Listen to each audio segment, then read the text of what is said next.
and also California Governor Gavin Newsom. And so we just wanted to preview some of that. What does it mean politically, if anything? And so no doubt after it's all over, we'll definitely be showing you some of the highlights. And I would imagine there are going to be really some fiery moments. So we'll bring those to you. And remember, this town hall is about 90 minutes. So after that, we can bring that to you. But it's not airing live here. In the meantime, Live Now look there at the U.S. Capitol. We want to focus now on George Santos, the Republican congressman from New York's 3rd Congressional District. Well, he defended himself on the House floor today, one day before this vote will take place on whether or not to expel him from the chamber in its entirety. And so our friend at Fox 5 in New York, Jody Goldberg, has more. Let's listen. I will not stand by quietly. Embattled Congressman George Santos refuses to resign. Instead, he's putting up a fight for his House seat. Speaking from the floor on Thursday afternoon, scandal-stricken Santos insisted if he is expelled, it would set a dangerous precedent. But it's one lawmakers from Long Island argued needs to be set. If we have an opportunity in this great institution to start a new precedent, one, that means we hold members of the House of Representatives to a higher standard. Well, ladies and gentlemen, I'm pretty confident that the American people would applaud that. Those in favor of expelling Santos say he used his position of public trust to personally benefit himself. The House Ethics Committee report reveals he pocketed campaign cash to fund his lavish lifestyle. When asked to voluntarily testify, Mr. Santos refused. The committee chair filed this 3rd motion to expel Santos himself. And even though he refused to speak to the Ethics Committee, Santos called the report incomplete. Nasa Woomer, who is Santos's communications director, says his lack of cooperation was disappointing. I think that's absolutely horrible that he never cooperated with them. And for him to say that it's a biased report, well, it's not a biased report if you did not cooperate. Woomer, who was oftentimes seen walking alongside Santos, says she could no longer tolerate the office dysfunction and continued lies. She knew her time was up immediately after the first of 2 federal indictments back in May. In my head, I always said, stop being Meghan Markle. You're not a victim. At the end of the day, it is your fault. Santos will be in court on December 12th to continue fighting his 23-count federal indictment. Now, as for the expulsion vote, it could come as early as Friday morning. And in the event he is expelled, he would be the 6th member of Congress ousted in its history. In Douglaston, Queens, Jody Goldberg, Fox 5 News. Jody, thanks so much. So remember, Santos has already survived an expulsion vote. Now, that was before the House Ethics Committee released their 56-page scathing report into his alleged improprieties and misbehavior. And so now, once the report was released, the chairman of the House Ethics Committee, his name Michael Guest, Republican from Mississippi, went forward to file this expulsion motion against Santos. Now, that report was released 2 weeks ago today, and Santos could meet his fate there on the House floor tomorrow, and we'll have live coverage of that. In the meantime, debate was had about the expulsion motion earlier this afternoon in Washington on the House floor, and Santos defended himself. Let's listen.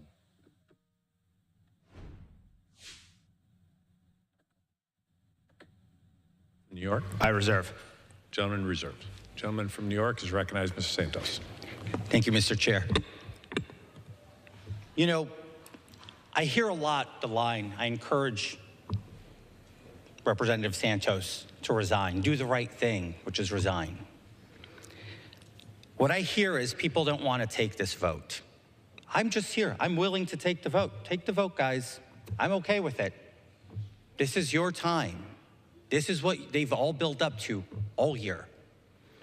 The most damning feature of this farce is the total perversion of the priorities of this body and this conference, who ran on the commitment to America. Yes, witch hunting George Santos is great right there. I remember that on the top line of the commitment to America. This conference has failed to pass 4 different appropriations bills, Mr. Speaker. It had rules fail on the floor. We had members weaponizing the Rules Committee because it didn't do what they wanted. Our borders are wide open. It's no man's land, being run by NGOs. And yet, this Congress has now taken 3 measures and the insurmountable amount of time that goes behind them to expel a member duly elected by the people of the 3rd District of New York. You see, I didn't think that my tenure in Congress would be this way, Mr. Speaker. I came here to do work. I came here to pass and work on conservative legislation. I have a stellar conservative record that I am proud of. The work I've done in this body, I am proud of. The votes I've taken in this body, I am proud of. Every vote that I've taken that might have been against leadership, I stand by those votes. Not because I disrespect leadership, but because I want a more conservative agenda for our country. Now, I can't say the same thing about some of my colleagues, especially the ones most adamant to remove me, almost as if we remove him, there's no comparison. It's that much simpler. They can go home and say they're conservative. They won't know what a real conservative will look like on Long Island. That's just the reality. The votes are there. Now, let's talk about the fact of due process that everybody seems to say that I have taken and I've received. You know, it's no secret in this body that obviously I have an ongoing process with the DOJ. I was given a deadline, an unrealistic deadline, to testify before the committee the same day that I had to go to court. And they gave us a hardliner yes or no answer. They wouldn't settle for anything else. That was the deadline. I could not surpass that date, which means it was either I go to New York City to adhere to my DOJ case, or I go to the Ethics Committee. No disrespect to the committee. I've incurred over $200,000 of legal fees that have been predominantly paid for. So to suggest that I have not complied with them is yet another lie. They have received every document they've asked, and documents we did not have, we have told them, we don't have them. We don't have access to what you're asking for. And they persisted and insisted in inventing documents, communication between myself and people that did not exist, thus communication, and we informed them. This was all on the record. But I rise and I question again to the chairman, will he set the record straight that his expulsion resolution contradicts the findings of his report? Which one is it? Am I guilty of a sexual harassment claim or am I not? The report says I'm not. His filing on this expulsion resolution says I am. That is a very serious allegation, one that I sought to see the end of, where the House, the Office of Congressional Ethics, sent a referral to the investigative subcommittee saying that they did not suggest further investigation into the matter because it lacked credibility. Yet it sits on their expulsion resolution. I call that hypocrisy, more lying, more swamp behavior from this body. The same reason that Americans have no trust in this body, because unfortunately far too often, too many of our colleagues here will speak from both sides of their mouths without regard to who it might hurt. As it is said, people in this town will hurt people a whole lot so they can benefit just a little bit. With that, I reserve. Gentleman reserves. Gentleman from New York. Mr. Speaker, how much time do I have remaining? Gentleman has 2 minutes remaining. 2 minutes. All right, I'd like to... All right, so you heard there, George Santos defending himself on the House floor today in the debate of the expulsion resolution against him. You can see there behind that member of Congress in the red striped tie is Michael Guest, the chairman of the House Ethics Committee, who issued this scathing report there and referred it to the Department of Justice as well. In the meantime, we do have more Santos news, to get to.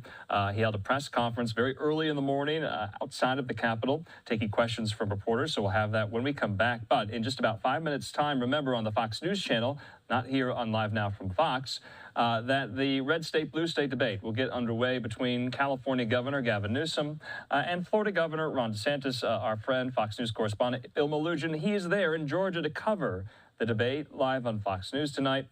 He says it will be the first time they meet after months of slinging insults. Newsom has called DeSantis a small, pathetic man, and DeSantis said Newsom's hair gel is interfering with his brain function. No doubt some of those barbs will be flung around tonight as well there. It's a 90-minute debate. We'll have highlights and clips for you once it wraps up, but you're not going to catch it live here. You can catch it live on the Fox News channel. Let's take a quick commercial break. We'll see you in 2 minutes.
Welcome back here to Live Now from Fox. Live Now look there at the U.S. Capitol. I'm Andrew Kraft. It's almost 7 o'clock here Mountain Time, almost 9 o'clock there in Washington, D.C. We're not done, though, with the George Santos story just yet. Remember, and you've seen this, maybe you haven't by now, but he called a press conference at 8 a.m. this morning on the Capitol Hill steps. Many reporters came out, and he took some of their questions about what might he do next if he is expelled from the House of Representatives tomorrow? Now, this would be historic. He would become only the 6th member of the House of Representatives to be expelled in the chamber's entire 200-plus year history. That is why we are focusing so heavily on this story, because it is historic if it happens tomorrow morning. Remember, the House is at 435 members right now, full attendance. Remember, we brought you the news just a couple days ago that Republican Congresswoman Celeste Malloy in Utah, who just won a special election, well, she was sworn in by Speaker Johnson, and so that brought the House to full membership. And sometimes the House is down some members due to, illness, other things, what have you. And so right now it's at 435, but that could change tomorrow. In the meantime, we do want to get to this press conference from earlier today. I just want to put up this tweet before we do that. Some of the reporters tweeting out some of Santos's demands. Julie Grace Brufke says this: Santos says he'll do the same thing to members that they did and go to the Office of Congressional Ethics all throughout today or tomorrow and report everything that I think is relevant. So it seems like Santos is burning it all down behind him on his way out there, even going so far as to, threatened to file another expulsion motion against Democratic Congressman from New York, Jamal Bowman. Remember, Bowman was accused of pulling that fire alarm there in one of those House office buildings. So Santos really on the warpath here. Let's listen.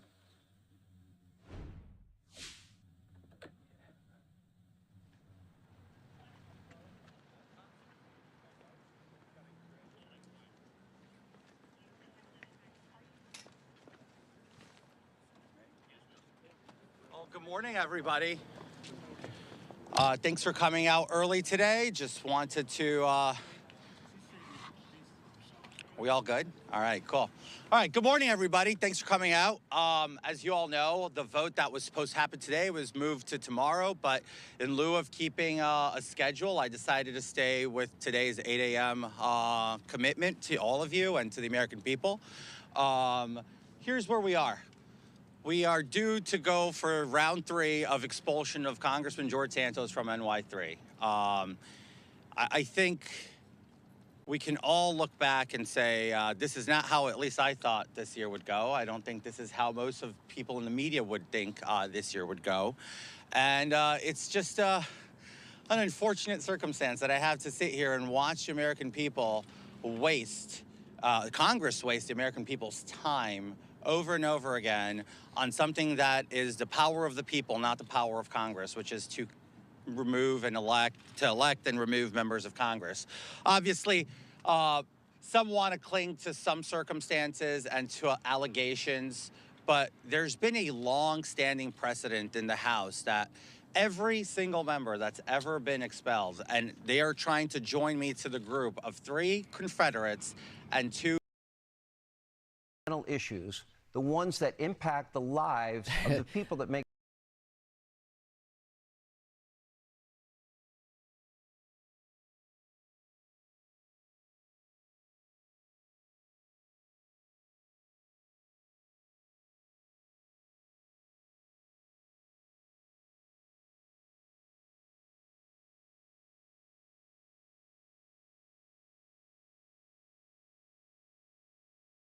And again, fact-based questions. So let's get started. Everybody ready? All right. As we speak, there is a phenomenon. It is playing out across the entire country. What I tell Americans, they are leaving blue states in droves in favor of red states. You can see numbers on the screen right now from the years 2021 and 2022. These particular numbers are stark in the state that you lead. In the case of you, Governor Newsom, according to the U.S. Census, this is where the numbers come from. In 2021, 2022, California's lost 750,000 residents to other states. Governor DeSantis, during that same 2-year period, you gained 454,000 residents from other states. So Governor DeSantis, we had a coin toss. I was not part of it. I missed it. But apparently, Governor Newsom, you won the coin toss. And you chose to let Governor DeSantis have the first question. You will get the last word tonight. So I begin with you. For Governor Newsom, I will ask, what your response is on this as well. It's a simple question. How do you explain this phenomenon? Governor, what's going on? When I was in the Navy, I got orders to go to Naval Amphibious Base Coronado in Southern California. And I was a lifelong Floridian, but I went there and I was like, man, this is one of the most beautiful places on earth. And I think California has more natural advantages than any state in the country. You almost have to try to mess California up. And yeah, that's what Gavin Newsom has done since he's been governor. He's the first governor to ever lose population. They actually, at one point, ran out of U-Hauls in the state of California because so many people were leaving. Of course, he's imposed restrictions on his own people while exempting himself from those restrictions and going to the French Laundry while his people were suffering. He led the country in school closures, locking kids out of school while he had his own kids in private school in person. Now, he's very good at spinning these tales. He's good at being slick and slippery. He'll tell a blizzard of lies to be able to try to mask the failures. But the reality is they have failed because of his leftist ideology. And the choice for America is this. What Biden and Harris and Newsom want to do is take the California model and do that nationally. In Florida, we showed that conservative principles work. This country must choose freedom over failure. Governor Newsom, your reaction. Well, it's good to be with you, Sean. It's nice also to see you in a tie as well tonight. Good to be with you, Ron. And I dressed up for the occasion, Governor. No, I'm impressed and I'm grateful. Look, it's an important occasion. This is an important conversation, and I think it's important to the folks watching. They're probably wondering, what are we actually doing here? And I want to answer that very directly. I'll tell you why I'm here. I'm here to tell the truth about the Biden-Harris record, and also compare and contrast Ron DeSantis' record and the Republican Party's record as a point of contrast that's as different as daylight and darkness. You want to bring us back to a pre-1960s world, America in reverse. You want to roll back hard-earned national rights on voting rights, on civil rights, on LGBTQ rights, on women's rights, not just access to abortion, but also access to contraception. You want to weaponize grievance. You are focusing on false separateness.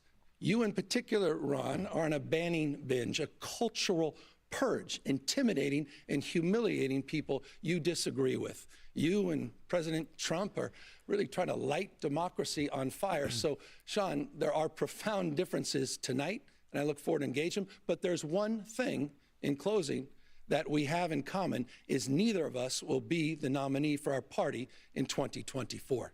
Governor, my God. Great opening statement, but brutal, because DeSantis is running and Newsom isn't. This migration brutal out of California and going to red state, blue state. Well, hold on. You mean the last 2 years, more Floridians going to California than Californians going to Florida? No, I put up on. I put that's up on just, the by the screen. way, that's going to be fun to fact check. So we'll just start right there. California has no peers. California dominates, size of 21 state populations combined. It's the 5th largest economy in the world. We dominate, #1 manufacturing state. We dominate in two-way trade and research and development, access to innovation, more scientists, more researchers, more engineers, more Nobel laureates in the state of California than any other state in the nation, the finest system of higher education.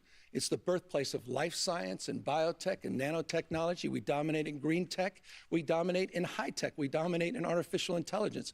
So with respect, I think it's an interesting campaign strategy for Ron DeSantis to be bashing a state of 40 million Americans when California simply has no peers. Well, that's a pretty slick way of not answering your question. He went on a binge of putting out a lot of left-wing platitudes. Here's what I would say. I talked to a lot of the people that have moved from California to Florida, and we never used to get people from California to Florida or really anywhere in these, because why would you leave California? It's got the best weather, great natural forces. Excuse me, sir. He's going back to his original statement. I was talking to a gentleman, a couple. Guys, I'm going to let the debate breathe. But it's his turn. Let's take turns. So I was talking to a fella who had made the move from California to Florida, and he was telling me that Florida is much better governed, safer, better budget, lower taxes, all this stuff. And he was really happy with the quality of life. And then he paused and he said, by the way, I'm Gavin Newsom's father-in-law. So we do count Gavin's in-laws as some of the people that have fled California and come to the state of Florida. And why are we getting people to come? We have a 50-year low in the crime rate. You don't see, in the last 10 years, we've had a 45% decline in homelessness. California's had a 45% increase in homelessness. We back the blue. I was walking the streets of San Francisco a couple months ago, and I had some of the cops in San Francisco do a beeline to come over to me, and I didn't know what they were going to say. And they're like, we want to thank you for standing for law enforcement, because we don't. All of DeSantis's testimony here is just anecdotes from like individual people. I understand that Florida's doing it right, and I can tell you the numbers speak for themselves. We have way more people moving to this state than leaving. Gavin can't say the opposite. More people are leaving California than are moving into California. Let me bring up coming to California the other way around the last 2 years. But let's talk about crime. Governor, wait a minute. Hold on a second. You said a lot of things that were factually untrue, including that 50-year crime low, which his own law enforcement team said you should not be using. You have yet to address the issue, but I asked you twice. You don't want to answer it. But the issue of why the migration out of red states, out of blue states. We just established more Floridians coming to California in the last 2 years than the overall. You had a net loss of 7. It's a fact. You just asserted it. It's a fact. No, it's not a fact. It is a fact. Moving on. Let's go. Your states have vastly different income tax rates. Okay, it is what it is. These are the facts.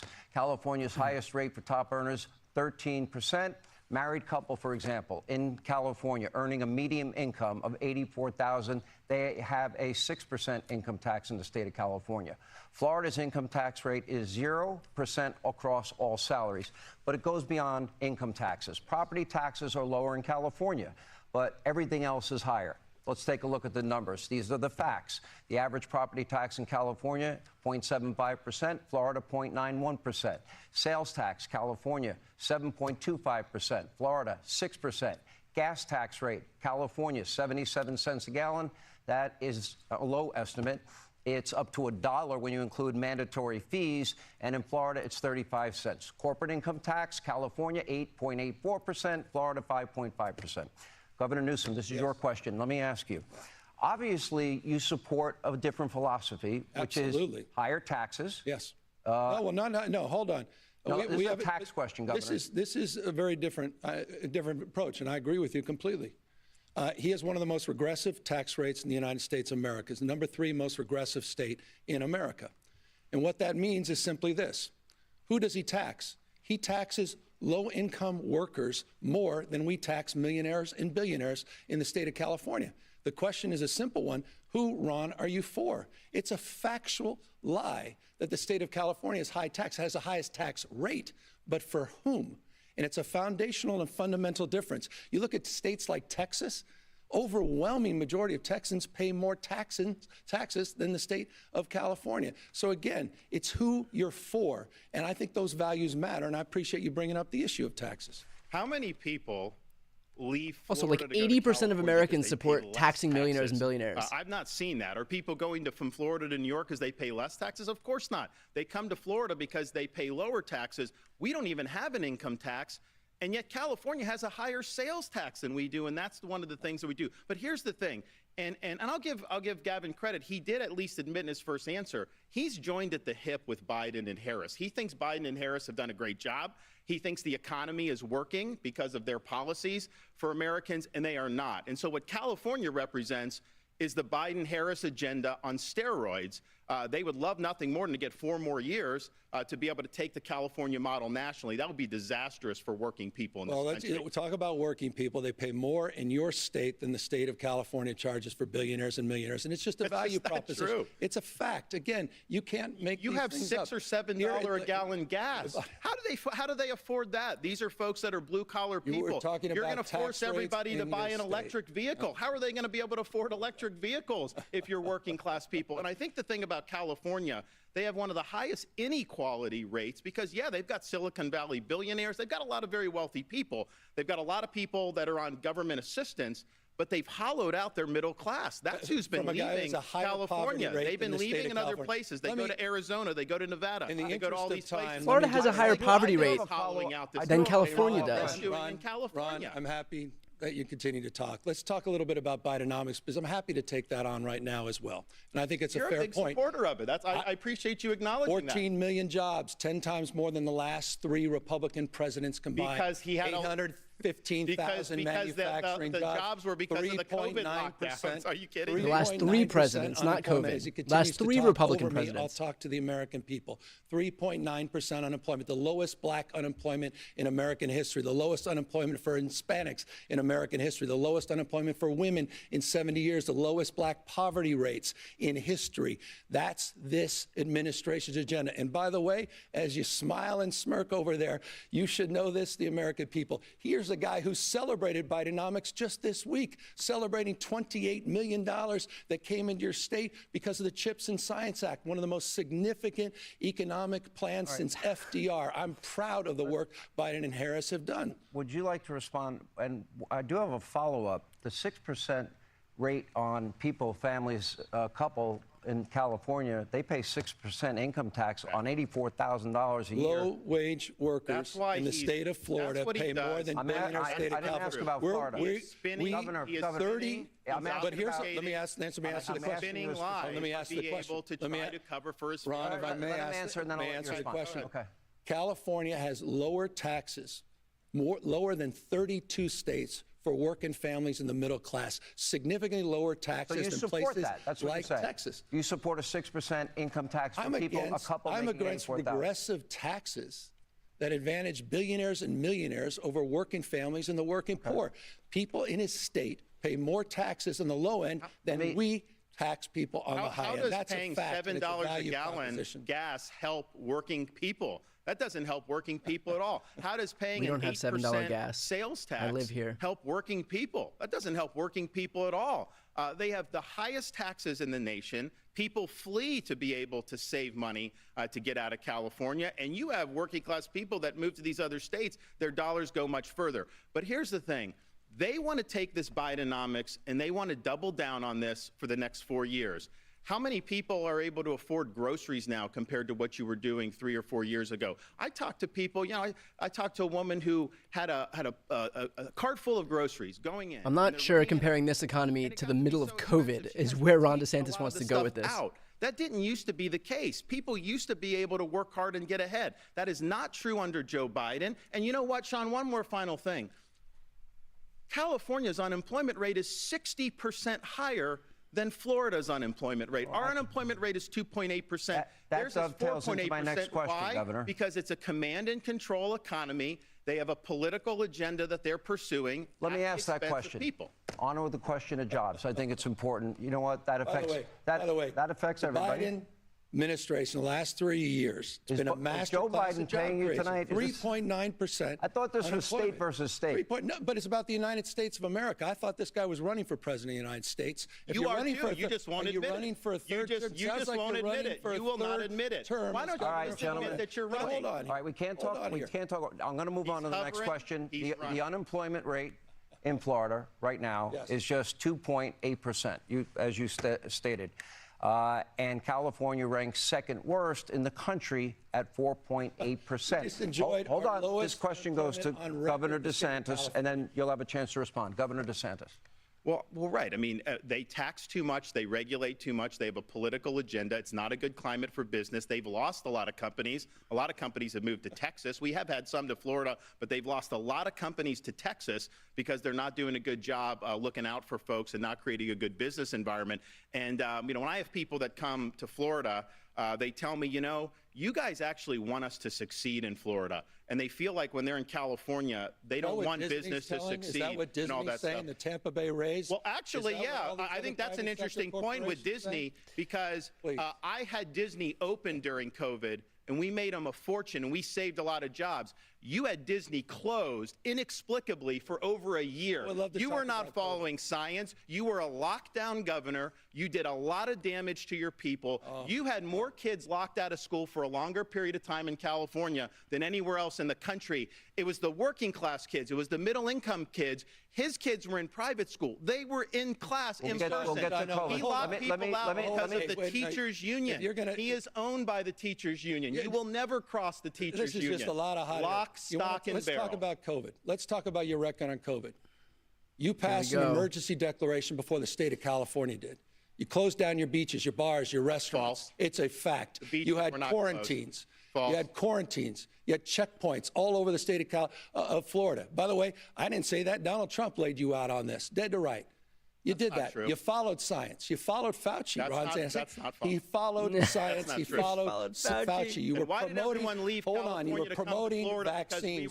You were promoting vaccines. You even wore a mask in September, Sean. You were closed. If it's okay with you, we'll do this. Why were you closed? Why don't we do this in a way where we both can have Why were you closed for so long? You wore a mask with Donald Trump outside I'm trying to let it breathe. in September 2020. He did all of that until he decided to fall prey to the fringe of his party. And as a consequence of that, Ron, tens of thousands of people lost their lives. Not true. The equivalent, if I Florida had a brutal death rate. rate. The equivalent of 10 9/11s. Tens of thousands of people lost their lives. And for what, Ron? Those are more lies. In fact, the Lancet just did a study. Florida had a lower standardized COVID death rate than California did. That's a Lancet study. One more thing. The other thing we had, the other thing California had higher excess mortality than All right, gentlemen. Let me talk about the excess mortality real quick. Honestly, because the hold on a second. mortality is other things. I want to ask you both. Slow down. I want everyone to be heard. If I can ask you, I really do want this to breathe. I want this debate to breathe. I want it to this is a rough organically debate to listen develop. to. There's a lot of To do that, I crosstalk. need both your cooperation. I don't want to be a hall monitor. It's not my style, all right? You mentioned COVID. Let me go to COVID. And I plan to bring this up later, but you both took very different approaches as it comes to COVID. Governor Newsom, you issued the nation's first stay-at-home order on March 19th of 2020. Governor DeSantis, you took a lot of heat for reopening schools. You opened schools in Florida in August of 2020. All right, so here's the data, which I think is important. This is where the facts come in. Your state's death rates were almost identical. This is factually untrue. Hold on. Factually untrue. Okay. And by the way, both your states, with such different approaches, which is pretty fascinating, were both lower, significantly lower than the national average. These numbers come straight from the CDC. Yeah. So, Governor Newsom, how do you explain that? The facts. Per capita death rates in the state of Florida were 29%, 29% per capita higher. 29%. That's not what the stats say right there. Tens of thousands of people unnecessarily died. Don't lie about it. He put the graphic up there. Don't lie about it. Unnecessarily you don't need to lie about it. Because your policies. Just understand. You're lying you don't about need to your lie record. about it. No, it's not. You were a lockdown governor. No, it's you not. locked down. One at a time. Gavin Newsom, finish your thought. Beaches, bars, and restaurants. That's just a fact. He's running away from his record. He's running away from the fact. Tens of thousands of people died unnecessarily you saw the CDC because he numbers. caved to the.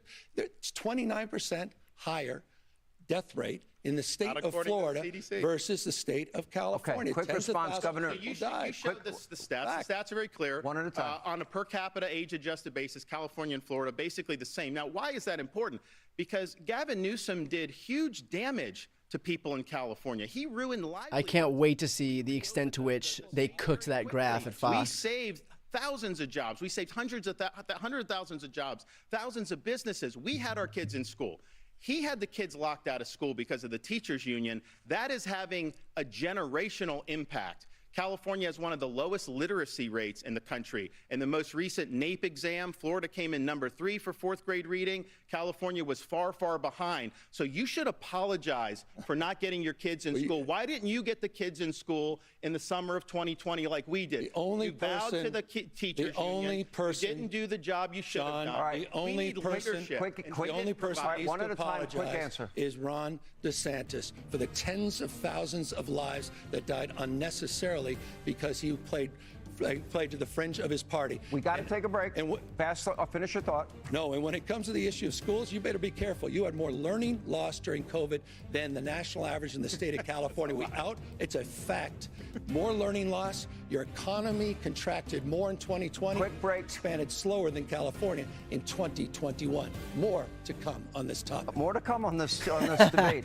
I know it's starting off. Next segment, I guess. It's been rather dull at the start, but anyway, we got a lot to get to. Coming up, many important topics that we're going to be talking about, including one issue where you might find some agreement, actually, as we continue the blue state, red state debate. We are live. We are in Alpharetta, Georgia. Thank you for being with us.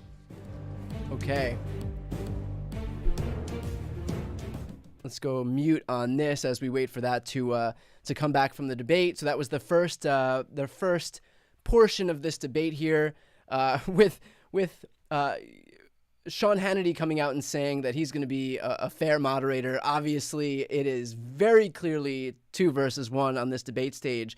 But still, Gavin Newsom is, having no issues in terms of exposing Ron DeSantis for the very record that he was running away from. Again, Ron DeSantis was actually pro-vaccine, pro-close the beaches, pro-full shutdown until it became politically inconvenient to do exactly that. And all of a sudden, he reversed course.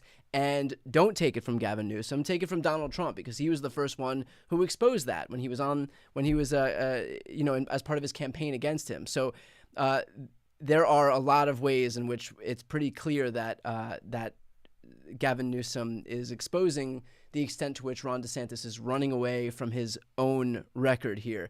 Also, I think it's a very bizarre thing to do to try to tie Newsom to Bidenomics nationally as if it's a bad thing. And again, this is what Newsom pointed out, but we have 14 million jobs added. We have the longest stretch of sub 4% unemployment, in my lifetime. We have record unemployment for for Black Americans, record unemployment for Hispanic Americans. I mean, it's just on metric after metric after metric. We are currently living in an economy that Republicans campaign on having and yet ultimately end up losing jobs. I mean, if they think that the Joe Biden economy is bad, then my God, what would they say about Donald Trump's economy that lost 2.9 million jobs, the most jobs lost of any president in modern American history? And yet they're all hitting Biden for, what was this latest month, 150,000 jobs added, over 5% GDP this quarter. And meanwhile, we had I think I believe we had like a net, I think Trump's economy maybe exceeded 4% three quarters. Otherwise, it was always 3%. I mean, Joe Biden just hit 5%, 5.2%, I believe it was this latest quarter. So again, the idea that you could attack Newsom for aligning himself with the economic situation in this country right now that is so far exceeding any Republican president in my lifetime kind of just defies reason and logic here. But you know, I think we've come to expect that. By the way, for those who are just joining, who are not yet subscribed to this channel, and you appreciate me hosting this live stream, please subscribe to this channel. That's the best way to support my work. It doesn't cost you anything to do so. Just subscribe. You'll be able to catch other live streams like this one, other debates, other election results. And again, doesn't cost you anything, but it's a great way to support what I do. I also host a legal show that with former federal prosecutor Glenn Kirshner. So we discuss at length, almost on a daily basis, all of the legal proceedings happening from from Trump's trials in New York, Fulton County, Washington, D.C., Florida, and on and on.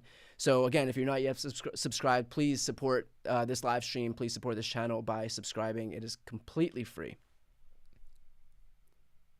I have somebody in the comments who just called me a commie, I guess, for pointing out objective reality that we have 14 million jobs added, that we have a sub 4% unemployment rate for the longest stretch in America. Which part of adding 14 million jobs in a capitalist economy is communist? I'm just curious about that. Which part of keep having full employment basically for the entirety of his term is communist? Which part of having full employment, record unemployment rates for record low unemployment rates for Black and Hispanic Americans is communist? I'm having a little bit of trouble squaring the attacks of being a communist and a socialist with the fact that we are currently exceeding every Republican administration in economic metrics in a capitalist country. I don't get it, but I would love to hear it. I would love to hear how excelling in a capitalist economy makes Democrats communists. Red State Debate with Governor Gavin Newsom and Governor Ron DeSantis. Gentlemen, let's move on to the issue of borders. Joe Biden's message to illegal immigrants during his campaign was, let them come. I'd have the tape, but I said I wouldn't play the tape. And since taking office, Biden said he's gotten control of the border. Vice President Kamala Harris, Homeland Security Secretary Mayorkas, Biden's press secretary Karine Jean-Pierre have all said the border is either secure or the border is closed. Yet the Border Patrol says, well, guess what? They have been a record 6.5 million encounters with illegal immigrants and so-called asylum seekers at the border since President Biden took office. The administration says, well, they don't know how many people actually are in the country illegally. Gentlemen, the American people, I ask you, I believe it's your turn, Governor Newsom, have the American people on the issue of borders, you're defending the Biden administration, they're saying the border's secure. They're saying the border's closed. Those are the numbers from our own Border Patrol. Are the American people being lied to? I don't think they're being lied to. The Biden administration put out a comprehensive plan day one when he got sworn into office 3 years ago, and the Republican Party didn't touch it. They haven't moved on it. They play politics with us. And I'll be honest with you, I think there's probably one person I wouldn't listen to on this topic more than the guy that I'm standing next to, Ron DeSantis. He lacks any credibility on the issue of immigration. When he was in Congress, he supported amnesty. When he's in Congress, you supported John Boehner's bill. It's a fact. When you were in Congress, you supported Obama's. You supported Obama's efforts to advance comprehensive reform. False. The last guy you want to talk to on the issue of immigration, your immigration policy can best be described as a governor from the state of Florida going into another state, the state of Texas, lying to migrants, promising them jobs and housing, sending them to an island, Martha's Vineyard, and then sending them to a parking lot in Sacramento, California. I met with those migrants that you lied to under false pretense. That kind of gamesmanship, using human beings as pawns, I think is disqualifying. So again, a guy who stands here who's been out on the Republican debate stage saying, well, he's going to be tough, he's going to shoot people with backpacks, and that he has a strategy to potentially even invade our second largest trading partner, Mexico, that has a record of supporting amnesty and supporting reforms under the Obama administration, is the last guy to be standing on stage talking about the issue of immigration reform tonight. Well, I'll tell you what, it's deja vu all over again with that flurry of lies. This is a guy that says the Biden administration is not lying to the public about the border. They go to the White House briefing room every day. They say the border's secure. They are lying to you. We know that that's not true. Gavin Newsom is lying to you when he says somehow I supported these things, which I didn't do. He's also lying to you about what it's going to take to solve this problem. California is a sanctuary state. They thumb their nose at federal immigration law, and this has real consequences. There was an illegal alien, Herbert Nixon Flores, who was in L.A., in custody. He was a repeat criminal. ICE wanted to take him into custody because then they would be able to deport him. L.A. refuses to work with ICE, and so they wouldn't turn him over. They end up releasing him on the street. He ends up murdering the mother of a 3-year-old little girl. Those policies are deadly.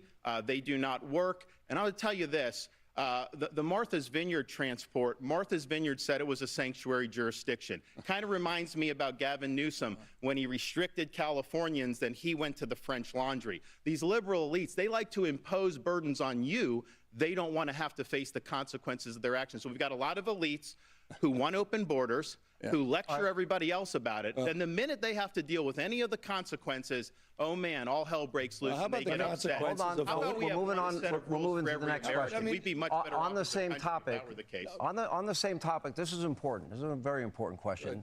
While some migrants I know want to come to America for a better life for themselves and their family, find the American dream, I totally sympathize with them. Many good people fleeing very bad situations abroad.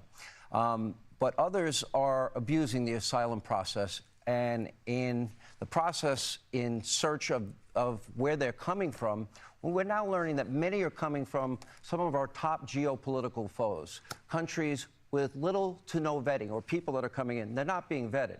Look at these numbers. Between October 2021, October 2023, border agents encountered 6,386 nationals from Afghanistan, 3,153 from Egypt, 659 from Iran, the #1 state sponsor of terror, 538 from Syria, 12,605 from Russia, and a whopping 26,113 from China. Now, my question, the next question goes to you, Governor Newsom. What are the odds that Biden's open borders have allowed terrorists and terror cells unvetted into this country? Is that a clear and present danger to every American? The odds are 100%. Of course our enemies are going to take advantage of this. He opened the border. He's not. He's violating his oath of office to take care that the laws are faithfully executed. He's knowingly having 8 million come in. And yes, there's criminal aliens. There are terrorists. There's a lot of fentanyl. That we've had tens of thousands of fentanyl deaths. I've met a lot of angel parents who have lost kids to fentanyl overdose, and the problem is, you'll have a college kid that may take some pill not knowing that there's fentanyl in it, and then right there that can be fatal. They're poisoning our people, and Joe Biden is sitting on his hands. He refuses to take care of the border. He refuses to hold the drug cartels accountable. This is the vision of Biden, Harris, Newsom. Open borders, Americans suffer, and Americans continue to die because of fentanyl overdose. There will be, unfortunately, a terrorist attack at some point that we'll be able to trace back to our southern border. God forbid. By the way, do you see that risk, like Governor Newsom? naked fear porn. Do you see the risk? Joe Biden put out not only a comprehensive plan, he consistently puts up plans. Hold on, no, but Sean, is there a risk? I'm going to answer your question. I support border security. I think the asylum system is broken. I believe that we need. I understand that. I'm the only guy here that's a border state governor.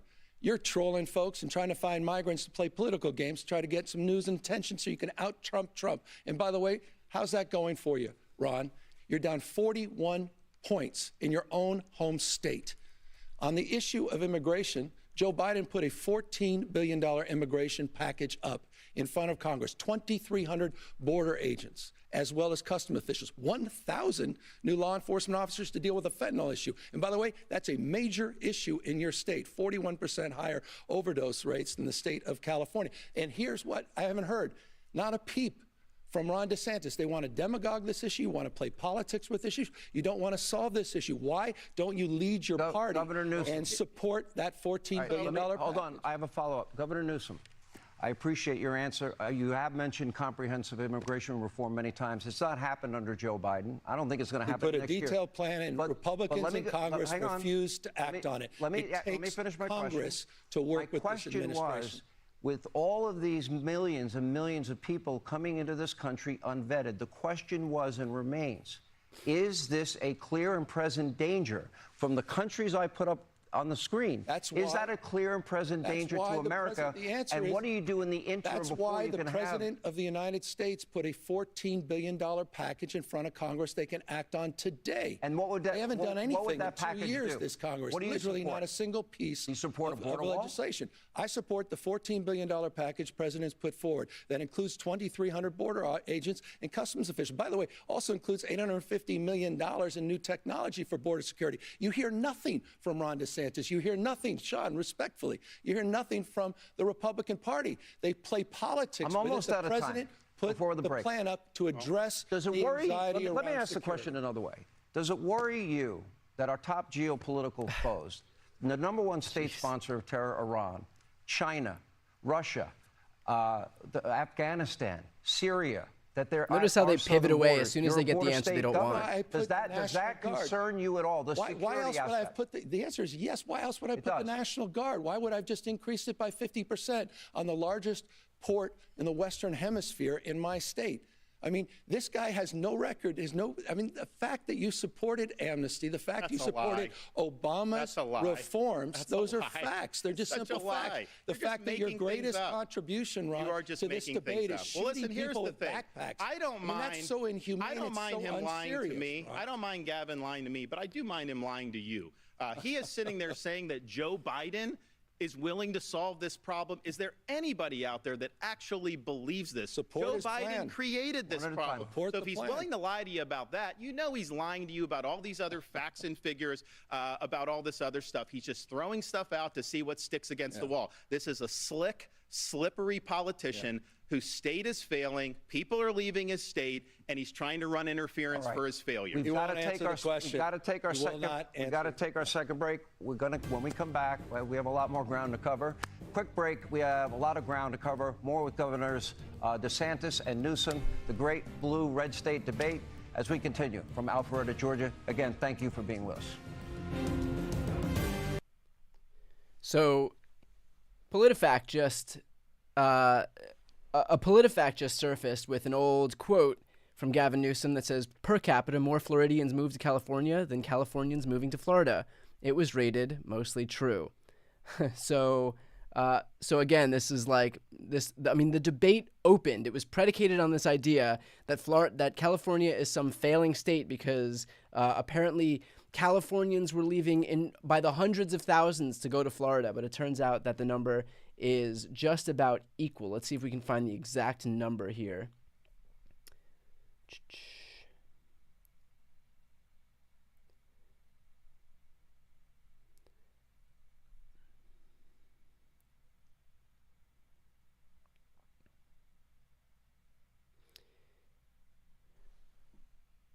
$90 per 100 Californians moved to Florida, compared with 123 per 100,000 Floridians who moved to California. So a higher rate of Floridians moved to California than the other way around. And yet this was the big issue that they anchored the beginning of this debate in, that California is some fail state because more people were moving out. And it turns out that even that main issue was fundamentally incorrect. I do want to point out one particularly potent attack that Newsom made, and that was his part of, I believe, his opening statement. And he said, one thing in closing that we have in common is, quote, that neither of us will be the nominee for our party in 2024. Of course, that's because Gavin Newsom is not running to be the nominee for the Democratic Party in 2024. Ron DeSantis is, and is having an exceedingly difficult time at being able to do that. Remember, when Ron DeSantis first, I guess, not entered the race because he did that late, but it became apparent, I believe, last winter that Donald Trump was having all of these issues, and DeSantis became like this heir apparent in the Republican Party, and he refused to acknowledge it. He refused to announce his candidacy, and the polls had him ahead. He was actually ahead of Donald Trump in a number of polls. And then DeSantis moved forward, announced his candidacy. People got to know him.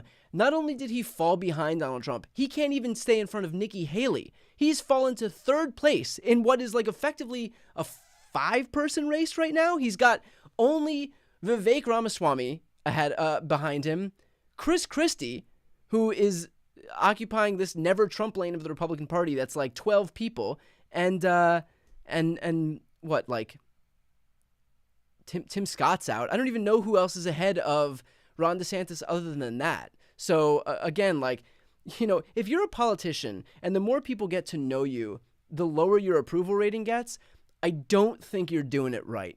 It doesn't seem to be that doesn't seem to be going well when you start to speak and you start to get and you start to allow people to get to know you, you start to fall behind.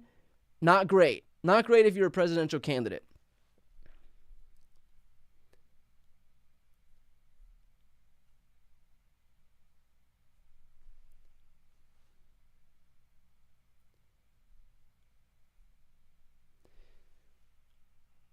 Not great. Not great when people, when the sound of your voice is so grating that people do not want, like, refuse to vote for you and would rather change their vote to somebody else. Like, the more that Ron DeSantis opens his mouth, the more it hurts him. That's not great. And of course, we are subjected to Ron DeSantis learning in real time how to smile like a normal human being during these debates. And I am on Twitter and looking around at the side-by-sides between DeSantis and Newsom, and it really is something to see Ron DeSantis figure out how to wear his human suit, his human meat suit in real time. He's getting used to it. It's starting to fit a little bit better. Haven't seen him walk, so I don't know how those stilettos are going, but, you know, it is nice to see DeSantis learning how to be a human in real time. All right, welcome back to the great blue state, red state debate with Governor Gavin Newsom, Governor Ron DeSantis. Again, thank you both for being here. We're going to take a little breathing room. I don't mind the debate taking on a life of its own, but let each other breathe. I don't want to be the hall monitor. Please don't turn me into that. Anyway, let's look at the issue of crime. FBI numbers violent crime nationally for each of your states. Keep in mind, this statistic shows what is the combined rate of homicide, rape, robbery, aggravated assault, the year 2022. On the national level, the rate was 380.7 offenses per 100,000 people. In California, meanwhile, the rate was much higher, 499.5 offenses per 100,000. In Florida, lower, 258.9 offenses per 100,000. Governor Newsom, let me start with you. Your numbers are way higher than the national average. How do you explain that when safety and security, I would argue, is a prerequisite for the pursuit of happiness? Well, I couldn't agree with you more. We're near 50-year lows, down 55% violent crimes in the state of California from the 1990s. And I want to compare and contrast that with the issue in Florida that you didn't mention, and that's the murder rate. And let's broaden it more broadly. The issue is 7 of the top Those numbers were part of the murder rate. 7 of the top 10 murder rates in the United States of America are red states. He has a 66% higher gun death rate than the state of California. Has a higher murder rate. Go to places like Jacksonville. Go to places like Orlando. Go to places like Tampa. The murder rate's off the charts compared to cities like San Francisco. And you know what? Even more egregiously, Sean, and I think this is important, the American people deserve an answer from you, Ron. You had one of the worst mass shootings in American history, Parkland. 17 kids were gunned down, lives lost, 17 others, lives torn asunder. You had a young girl by the name of Jamie Gutenberg, whose father pleaded with you to do something about it. And you know what you did? You did the exact opposite. You made it easier for felons to get guns without background checks, without any training. These people pleaded with you, the parents and the families, to get tough on gun safety. And again, you made it easier for felons. He said of you, Ron, and I agree with him, after you signed that concealed carry bill, which increases the likelihood, Fred Guttenberg said, of more Jamies losing their lives and more Parklands, he called you weak, pathetic, and small. So with respect, I appreciate you're talking to police officers in the state of California. You may want to spend a little bit more time, not on the Ohio Trail and other places across this country. You may spend a little more time back in your home state and address the murder and gun violence in your own backyard. So this is the slick politician. You put up the rates. He has 500 per 100,000. Florida is 250. So that's almost twice as much, and he's trying to spin that to say he is California's flailing right doing now. good. DeSantis is People flailing. are leaving California in droves, largely because public safety has collapsed. They have, I mean, you go, when Californians come to Florida, one of the things they'll say, it's almost like an out-of-body experience. They can go to the store, get toothpaste off the shelf, pay for it, and leave, because in a lot of these places in California, everything's under lock and key. Because he always just defers back to like random, unprovable anecdotes. Like, you can't find toothpaste. To put the interests of the criminals over public safety. They treat, they're easier on sex offenders. They're easier on all these crimes that are leading to a collapse in the quality of life. And if you just walk around San Francisco, you will see, and I think it's interesting, Gavin Newsom was mayor of San Francisco. So he took the San Francisco model, turned that into a template for California's collapse. Now the left wants to take the California model and use that as a template for America's collapse. We cannot let that happen. Wait, I got to, Governor, no, I got a follow-up question. You brought up Jacksonville, Florida, compared to San Francisco, is 126% higher. Governor, let me bring up it's 84% the next question dovetails into this. It's 75% higher. Let me also say, what are you talking about when it comes to this? I know you like to jabber. By the way, those are all easily I know you like to lie. Anytime you're uncomfortable, it's not a lie. That's part of the Third Way study, which is not a liberal group. We know your crime's high. Gentlemen, what are you I'm going to move on. The gun murder rate in your state? We'll let the audience. We'll let the audience look at the numbers, the FBI numbers, and decide. According to the gun control advocacy group, every town for gun safety. Okay. California has the most, as you support, I know, Governor, restrictive gun laws in the United States. Florida has the 19th most restrictive. Yet, if you look at the year 2019, when each of you took office, California has had 21 mass shootings. Florida has had 9. Now, that is according to a USA Today, AP, Northeastern University database data. Keep in mind, a mass killing is defined as the intentional killing of 4 or more victims, excluding the deaths of unborn children and the offenders by any means within a 24 period of time. I believe, Governor DeSantis, you get this first. What California wants to do is they want to make it harder for law-abiding citizens to defend themselves. Then they go easy on the criminals who are perpetrating the crime. They don't stand up for the men and women of law enforcement. That's why a lot of people have left the state, because they don't get the support from the communities that they need. And, you know, Gavin told another lie. He said we made it easier for felons to do. Felons are not allowed to possess firearms. That's federal law. That's been long-standing. No background checks. That is an absolute lie that he's saying like that. That has nothing to do with buying or purchasing a weapon. So that's just a lie, another lie that's coming up. But here's the thing.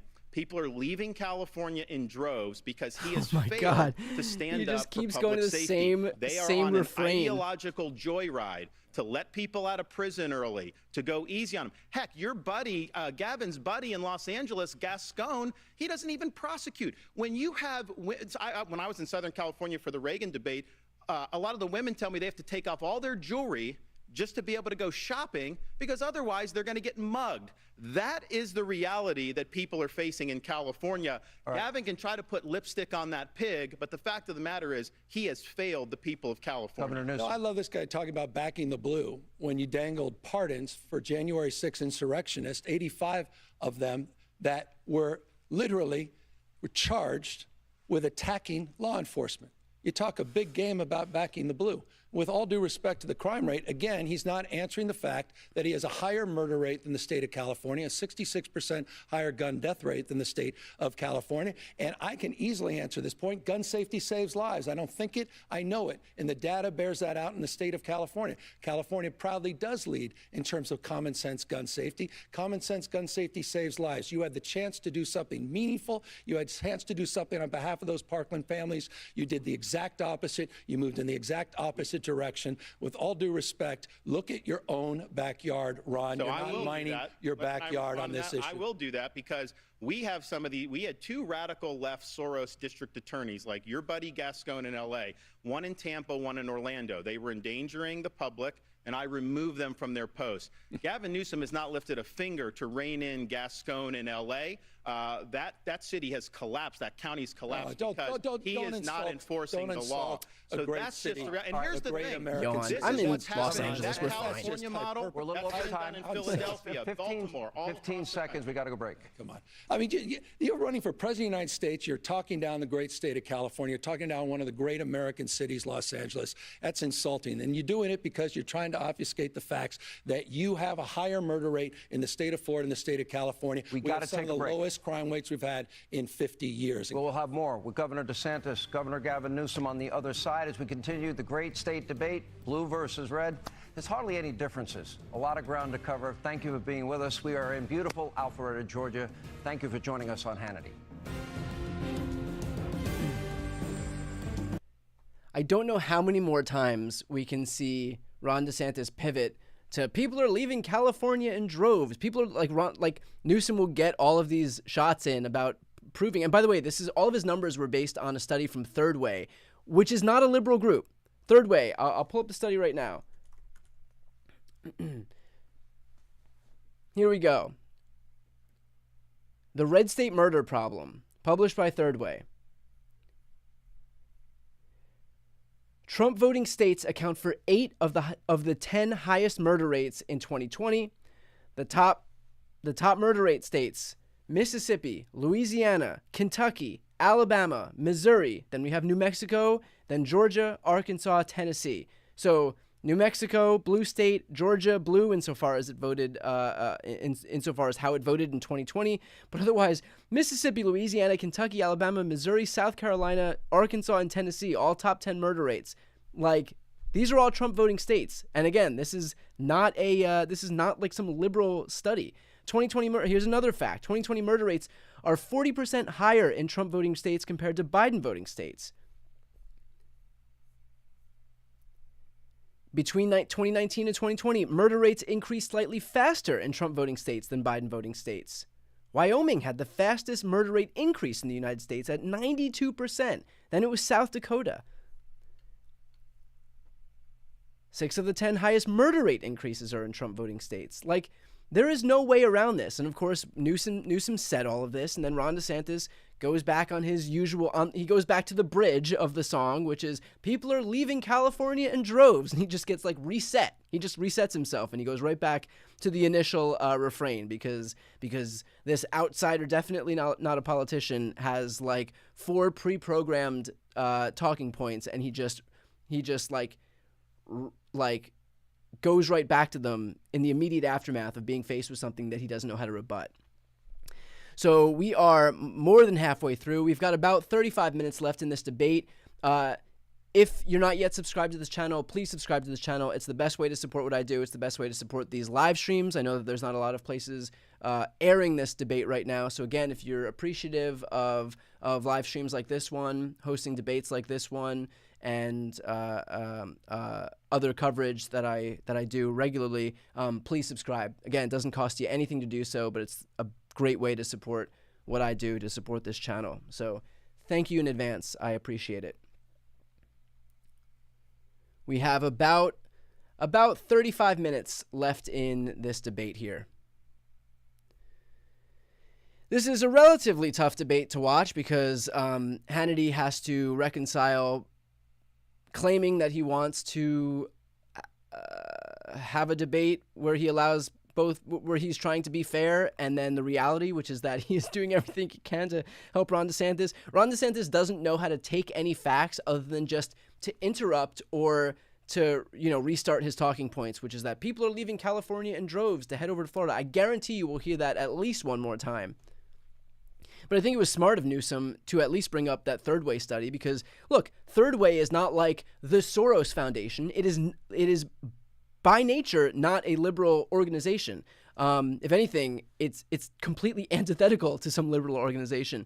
But the facts are laid out right there. And, of course, DeSantis has no way to rebut any of that, so he just interrupts Newsom as much as he can.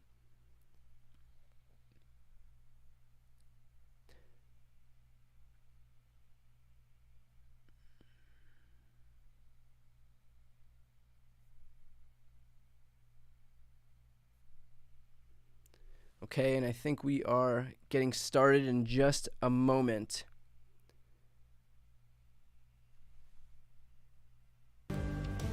Here we go.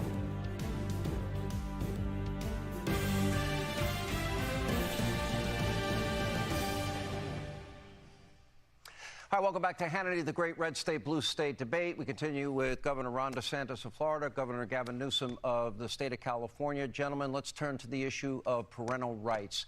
Now, in March of last year, Governor DeSantis, as you know, you signed the Parental Rights in Education bill. And let me read from it. It says, classroom instruction by school personnel or third parties on sexual orientation or gender identity may not occur in kindergarten through grade 3 or in a manner that is not age appropriate or developmentally appropriate for students in according with state standards. Critics have called the bill, quote, homophobic.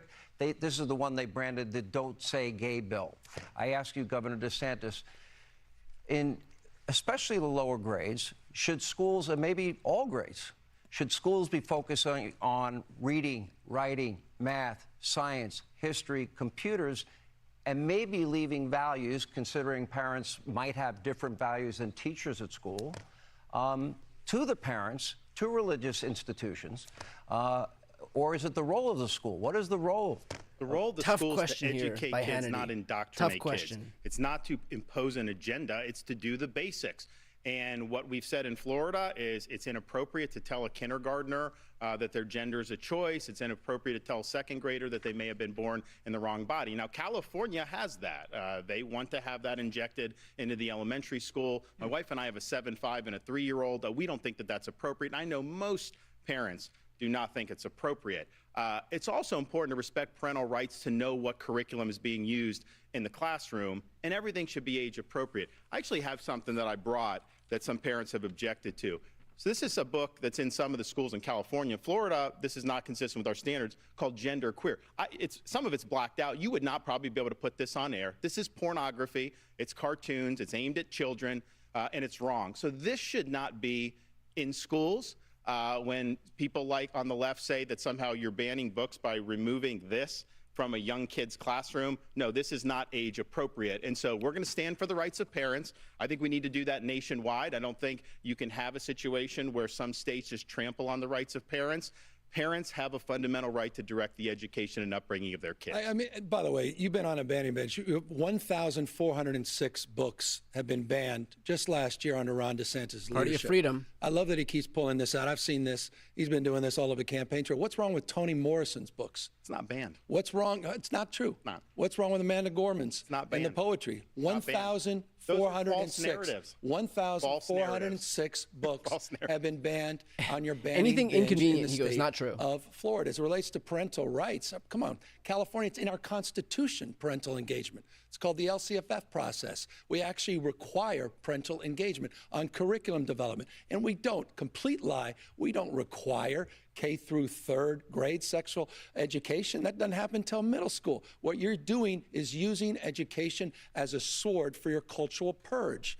And you know what? With all due respect, I remember in the 1970s. In the 1970s, we had a bill called the Briggs Initiative. Look at DeSantis' and there was a guy face. by the name of Ronald Reagan so offended by the Briggs Initiative, which was the original Don't Say Gay bill. In that case, it was not allowing teachers that happened to be gay to teach. And Reagan had the courage to stand up, and he said, you can't catch gay like you can measles. I don't like the way you demean people. I don't like the way you demean the LGBTQ community. I don't like the way you demean and humiliate people you disagree with, Ron. I really find this fundamentally offensive, and this is a core value that distinguishes the values of my state and, frankly, the vast majority of Americans against the weaponization of education and the purging that he's advancing. I have a follow-up question for you, though. And by the way, first, Governor, yes or no, are the book banning issues, is that not a state issue? Is that a state issue or a local issue? Local, and he's okay. That's all I want to know. The home book wasn't but there. That was the question I have. 1,400 Here's the books question I have. Man, Hannity's back must be sore.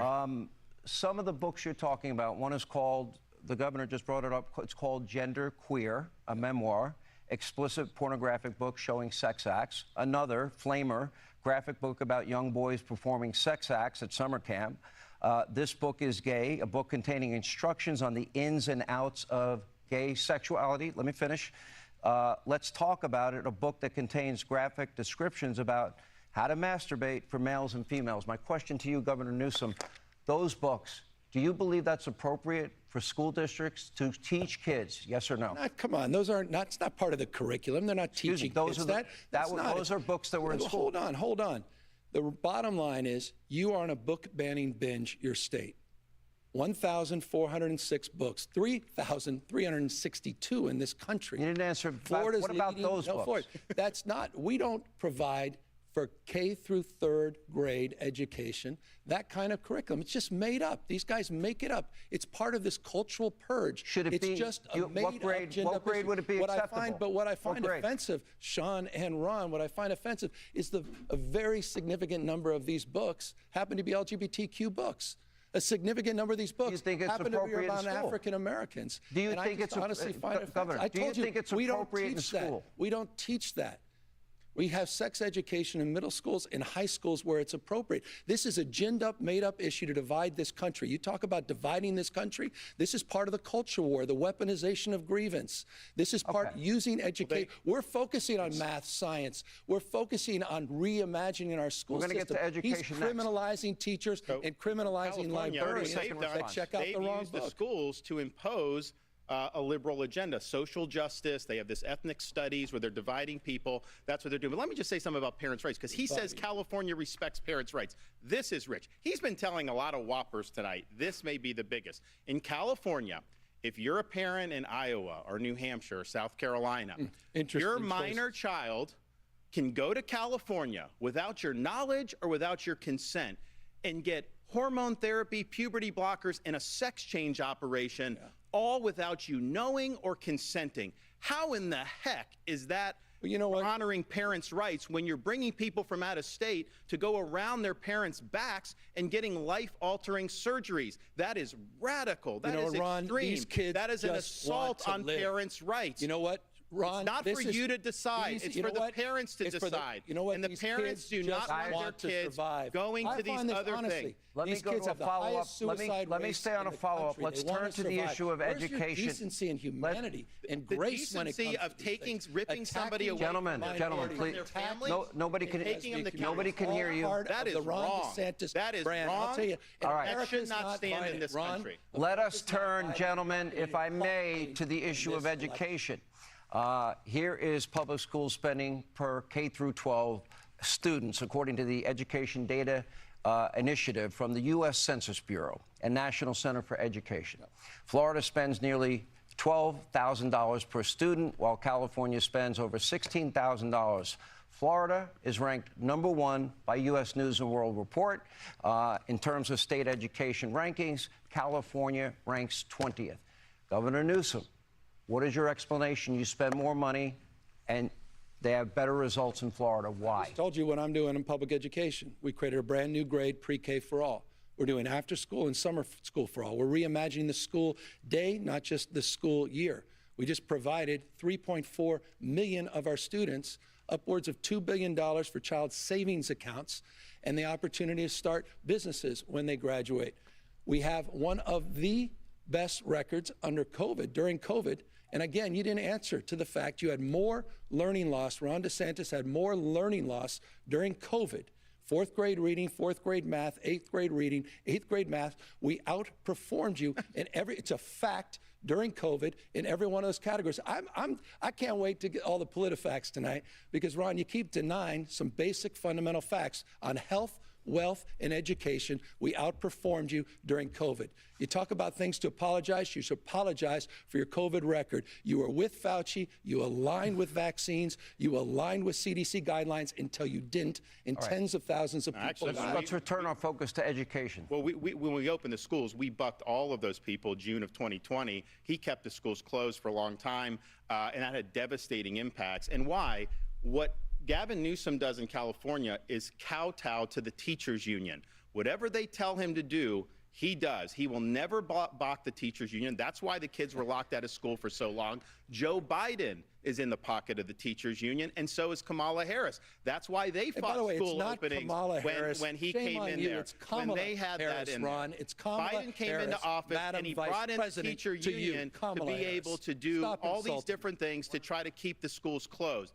So the Democratic Party, the far left in this country, they are owned lock, stock, and barrel by the teachers union. I beat the teachers union in Florida to get the schools open, first in the country during COVID, also to do universal school choice. Every parent in Florida has a right to send their kid to the school of their choice. We're winning these fights. California is bending the knee to the union because they control the politicians. All right, let's move on. A topic that will seemingly play a very large role in the future elections, and it's the issue of abortion.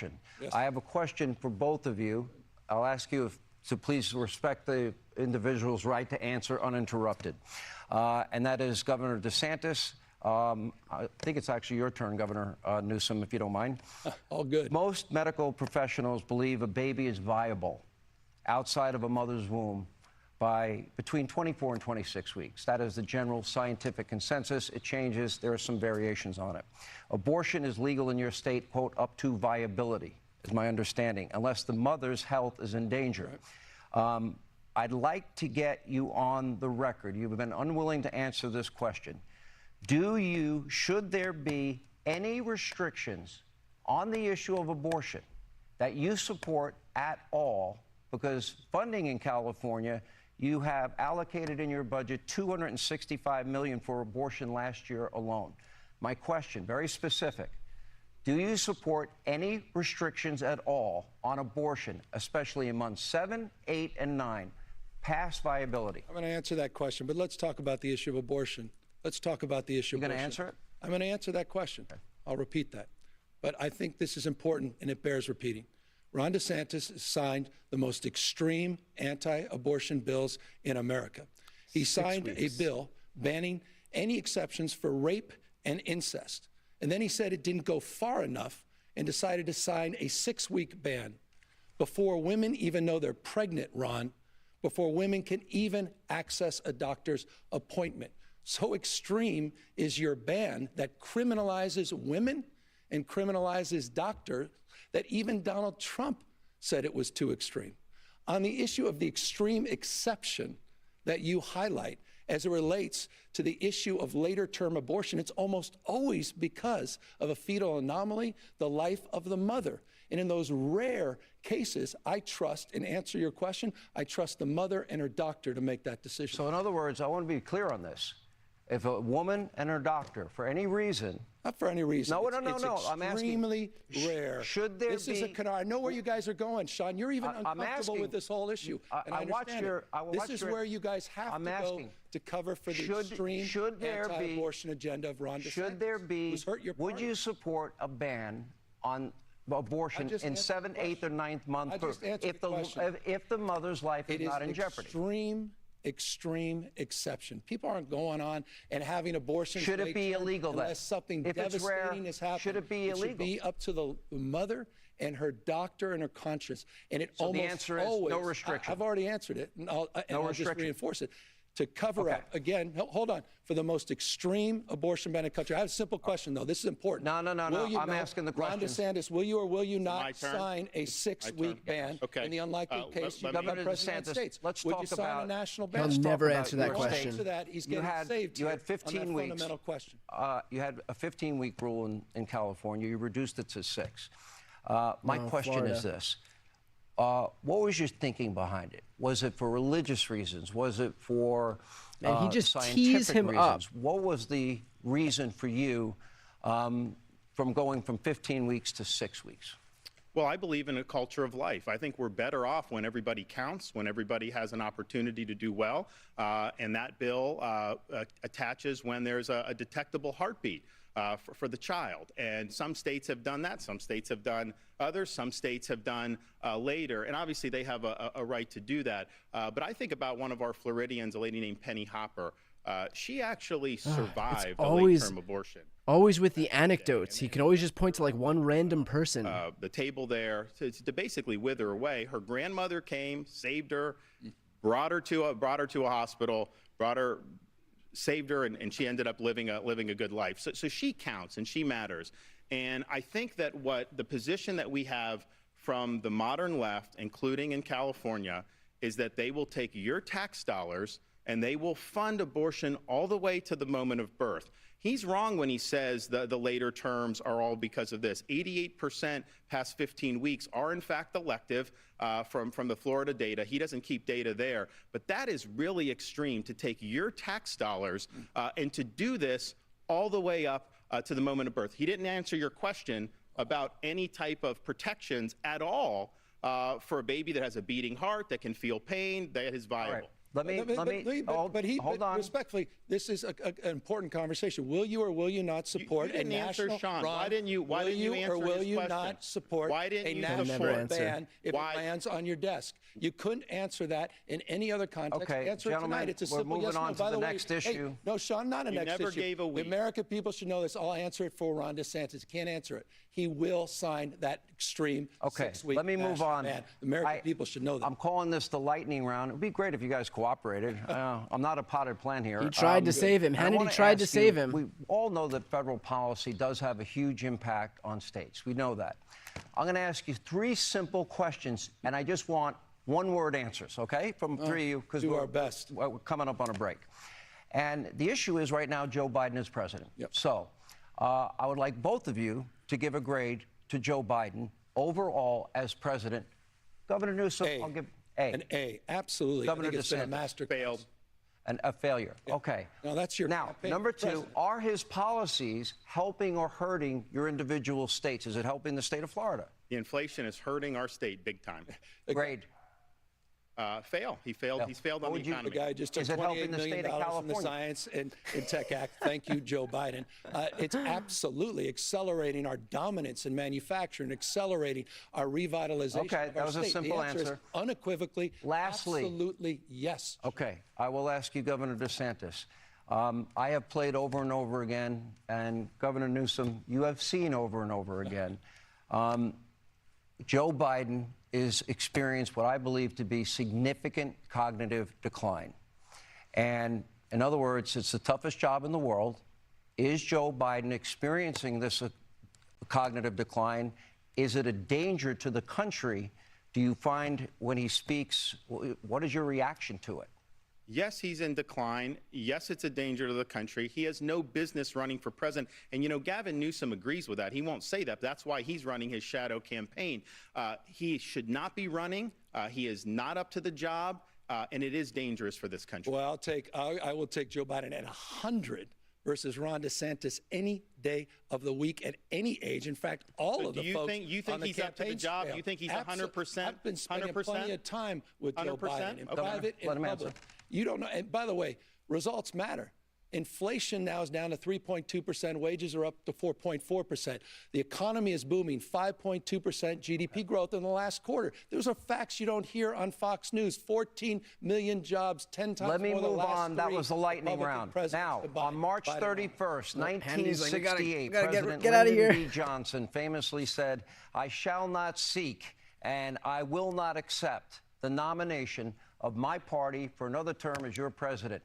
Now, despite being an incumbent president who is eligible to run for re-election, Governor Newsom, I've interviewed you twice on this issue. You say you are not running for president in 2024. In fact, you recently said, quote, you think that Vice President Harris is naturally the one lined up to run for president if Joe Biden were to bow out. Governor Newsom, tonight I ask you, will you make an LBJ-like statement? And Governor DeSantis, you say he's running a shadow campaign. In your response, I would like you to answer that. Will you say unequivocally, under no circumstances are you running? Correct. I've said, I don't know how many times I can say it. Just making this stuff up about a shadow campaign. Bottom line, if at the DNC convention they come and ask you, will you run? What will you say? Joe Biden will be our nominee in a matter of weeks. And in a matter of weeks, Sean, he'll be endorsing Donald Trump as the nominee for the Republican Party. If they come to you at the DNC and Joe is incapable of running and they ask you, are you a hard no? It's not even optional. He's doing fantastically. I appreciate and respect the work the president's doing and the vice president's. This talking point is so tired. And team. So absolutely unequivocally, Vice President Harris would be the next continuing to support their efforts. President Biden will be reelected. Donald Trump will be rejected. I think what he's saying should color every single thing. I mean, I've called him on a lot of the lies, but he says Joe Biden is 100% up to the job. You know that that's not true. Anybody that can look, he wants you to believe him over your own lying eyes. When he says the economy is so great, how great is it when you're going to the grocery store now? How great is it when you're trying to afford a home? How are those interest rates doing? What about affording a new car? So we have to get real here. We have to understand that Biden is not up to job. But here's I think the problem. What Biden would do, the people around him, they would look to California for the model to go forward in the next 4 years. That would accelerate the decline of this country. Freedom is what works. Memorized speeches every need time. to be left in the dustbin of history. Yeah, tell freedom to women that you're trying to criminalize in your state. And all right, we're retreating to old ground. For years, this notion of freedom. Yeah, no kidding. Is not a state. It's always old ground. ground. One of the things I wanted to accomplish here is the policies that you both implement have a great impact on the citizens of your individual states. For years, a gallon of gasoline, Governor Newsom, in California has been notably higher in your state than in the state of Florida. That's right. Here are the numbers, by the way, recent numbers. The average cost for a gallon of gas nationwide, just over $3.24. In Florida, $3.17. In California, it is a whopping $4.85. So, Governor Newsom, I ask you, you've also sued big oil companies, alleging executives have deceived the public about the health of our planet, knowing that it's a polluter. If your lawsuit is successful, that would likely mean higher gas prices, even higher gas prices for everybody. Here's my question, though. Could you name right now one source of energy that you can bring online in the next 3 to 6 months that would be as inexpensive for the people in this country as fossil fuels? Well, let me touch. Can you think of that energy? Let me touch on I'm going to get to your question, and then let me touch the latter part of your question. Let me give the first part of the question. Okay. You're absolutely right. Since the 1980s, Republican administrations, Democratic administrations have experienced, under their stewardship, experienced higher gas prices in the state of California. We've been ripped off by big oil. We continue to be ripped off by big oil.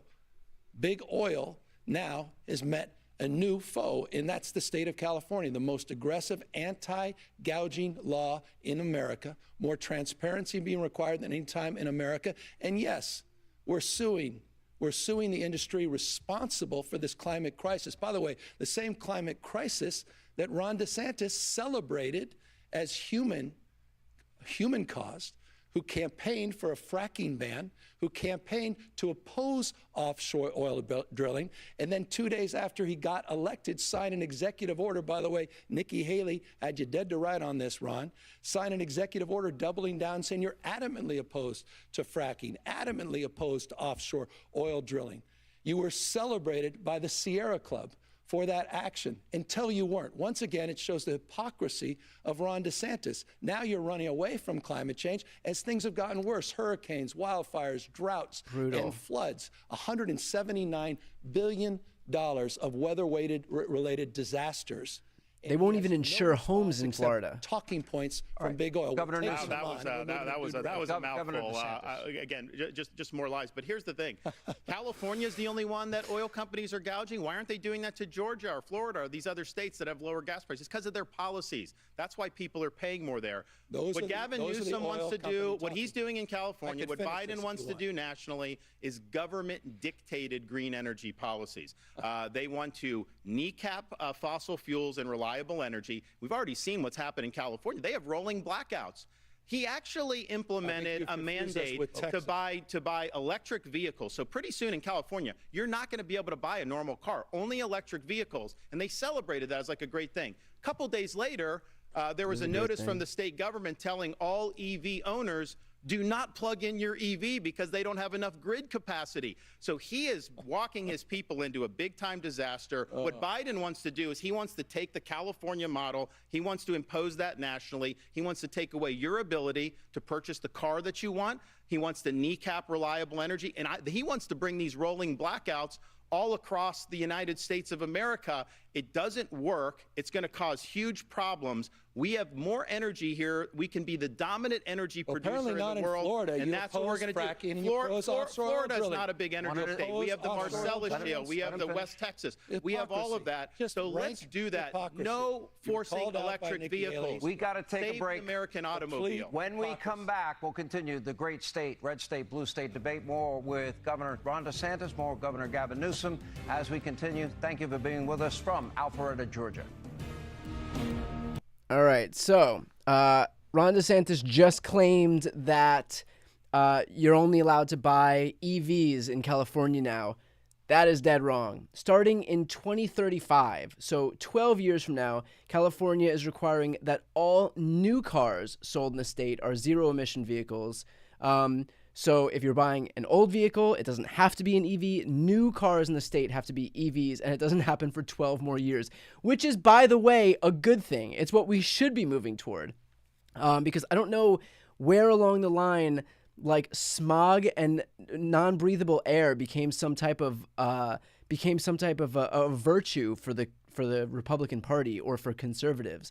Another thing that I wanted to bring up was on the issue of abortion. Republicans like Ron DeSantis love, and Hannity, I mean, my God, this has been quite the debate between Gavin Newsom and Sean Hannity, moderated by Ron DeSantis. Ron DeSantis has, like, come forward and tried to, like, and Hannity as well, push forward this idea that Democrats are just getting abortions willy-nilly. 99% of abortions are performed in the first 20 weeks. This is using the CDC. This is the CDC's data. This isn't pulled out of, like, the SorosFoundation.org. 99% of abortion performed during the first 20 weeks.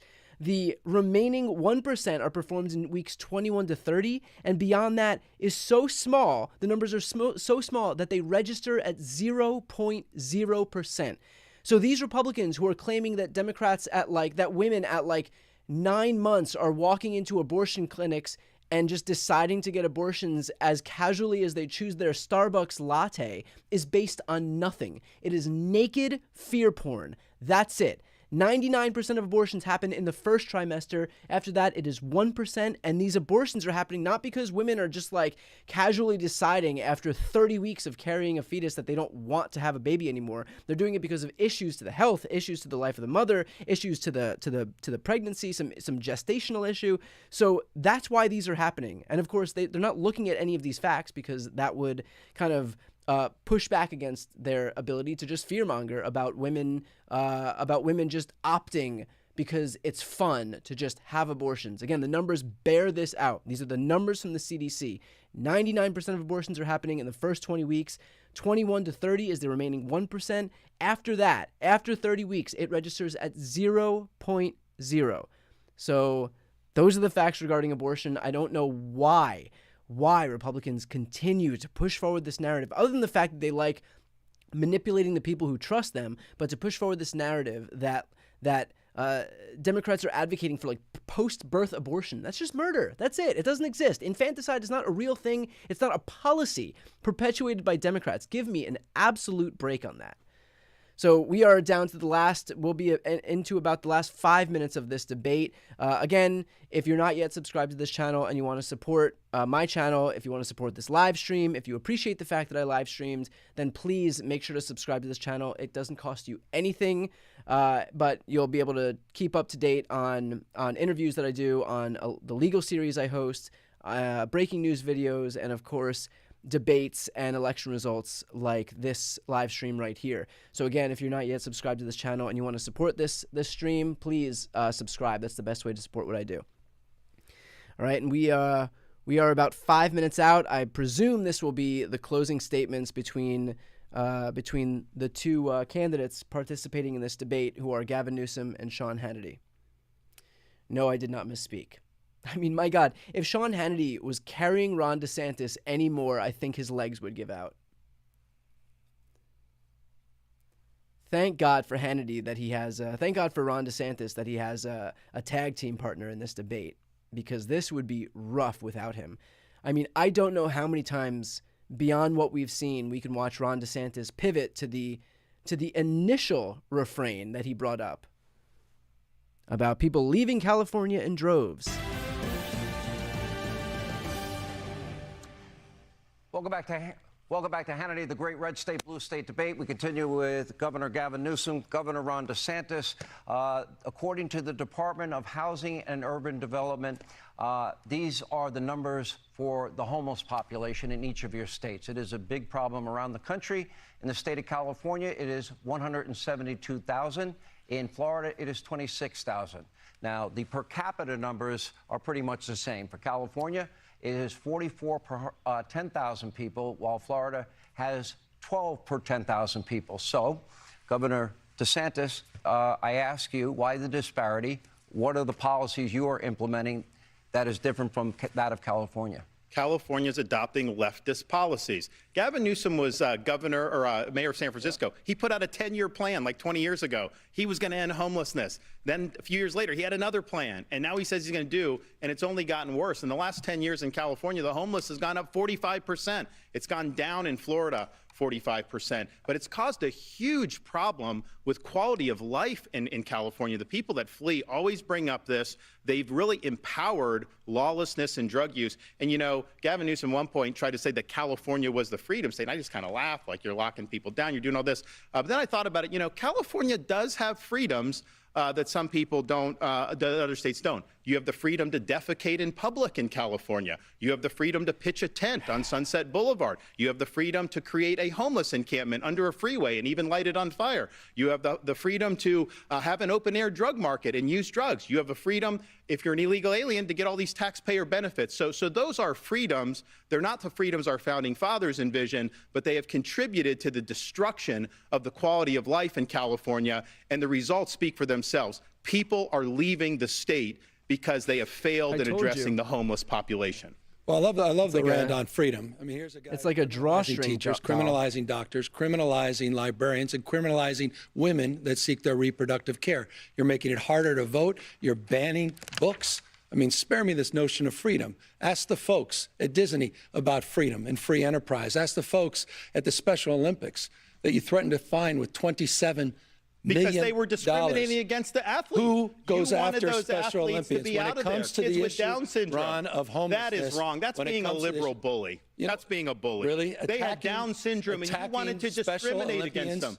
$27 million they were discriminating against Special because Olympians. they were discriminating against the athletes. They wanted to marginalize the athletes, and you wanted the athletes marginalized. That was wrong what you did. These are kids with Down syndrome way, that just wanted to compete. I grew up working and you wanted them out of the kids. Special I've been Olympics. working with You're Special a liberal Olympians all bully. my life. You wanted them to be. You wanted them to be ostracized. You threatened to should fine talk to Special Isabella Olympians from Florida. She got to participate because we stood up for her rights. This is the way you treat. By the way, no, hold on. It's your turn. No, let me say, I can handle that. I can handle it. I'm used to that. But you know what? You wanted her your not to attacks compete. on the trans community, your attack on the gay and lesbian community. That's wrong. You attack vulnerable communities. You attack women. And we made sure they could compete. Ron, relax. I can handle it. I'm used to bullying. You're nothing but a bully. You're a bully. I understand that. intimidating and humiliating people. That's your calling card. Why did you want the And by Special the way, Olympians not how to be well able is to it going compete? for you? Why How did you well want is them this not to be able to compete? How well is this Why do campaign you not going? want them to be He's able not to going to let me compete? talk, so I don't I'll talk to the understand American why you would people. want to discriminate Again, against I'll an athlete remind with you, Down the syndrome. blueprint, He wanted them the to be blueprint excluded for from the Florida Special Olympics. has put Ron gentlemen, if I DeSantis can. 41 points down Let's go to back. Donald Trump as you try to get tough. We said and that. out-Trump Trump. Let's go back to on the the homelessness. issue of homelessness. The Has been an issue for decades in the making in the state of California, ever since we started shuttering down our mental health institutions back in the day, in Ronald Reagan's day. The difference is I'm the first governor in California history to take this head on.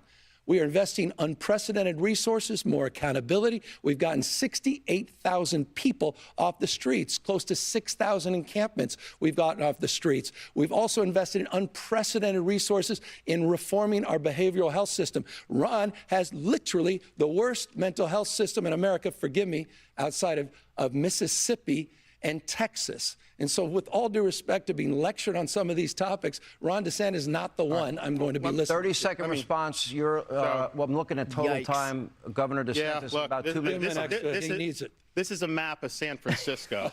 There's a lot of plots on that. You may be asking, what is that plotting?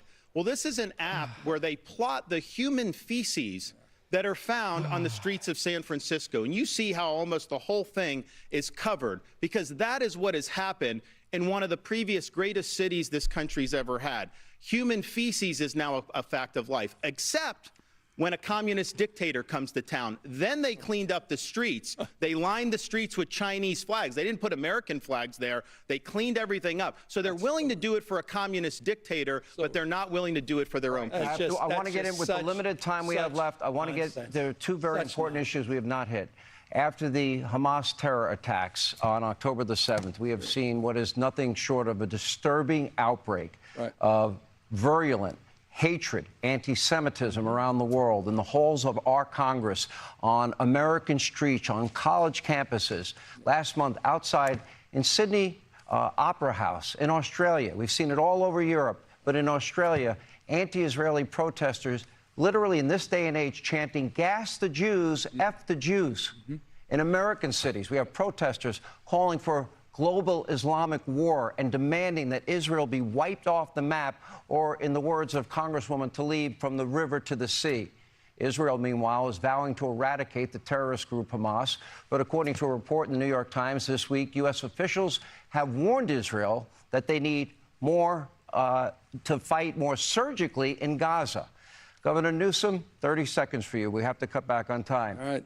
How can Israel win the war against this terrorist group using surgical strikes and directions from Joe Biden? Israel. I visited Israel. I met with families, hostages. I saw videos of children being killed in front of their parents, parents being killed in front of their children. I saw a beheading with a garden hoe. This is not complicated to me. This is a fight between good and evil. Hamas is a terrorist organization, and they need to be eliminated, not just for the people of Israel and Jews around the world, but for the Palestinians themselves. But when it comes to the issue of anti-Semitism, you just mentioned a lot of things that have been occurring on Ron DeSantis's watch. He said nothing. You're calling him anti-Semitic? Marching. I'm saying he countenanced anti-Semitism, and now he's finally talking a big game ever since October 7th. How about the mass man marching in the street? Jews get the rope. Gentlemen, you said nothing. Governor DeSantis. Nothing on these issues. Look at the record. Governor DeSantis. Than a second Holocaust. They want to destroy Israel and wipe every. Shopify helps you sell at every stage of your business. Like that, let's put it online and see what happens stage. And the site is live. That we opened a store and need a fast checkout stage. Thanks. You're all set. That count it up and ship it around the globe stage. This one's going to Thailand. And that, wait, did we just hit 1 million orders stage? Whatever your stage, businesses that grow with Shopify. Sign up for your $1 a month trial at shopify.com/YouTube audio. If you come to this country illegally, they will pay to fly you all over the place. They'll put you up in a hotel at no expense. But yet our own citizens fleeing a war zone, They're going to send you a bill. Joe Biden failed those people, and we stepped up and got it. Let me ask you. I want to turn to the anti-Semitism. We don't have a lot of time on your streets for years. I want to turn to the issue, gentlemen, of China. I talk about this often. Intellectual property theft, unfair trade practices. China has been hostile to our fighter jets in international airspace, hostile to our Navy in international waterways. We know all about the China spy balloon that happened 8 days right across the United States over military installations. The communist Chinese, they have nationals buying up thousands of acres of ranch land, farmland, and land near military installations. Their hostility towards Taiwan. They are, Governor DeSantis, our #1 geopolitical foe. I don't see that the Biden administration has been tough with them. What would you do differently? Well, first, in Florida, we banned China from buying land in our state because you're right. You don't want them buying farmland or land near military bases. So we acted. We also got the Confucius Institutes out of our universities. China should not be involved in our universities at all.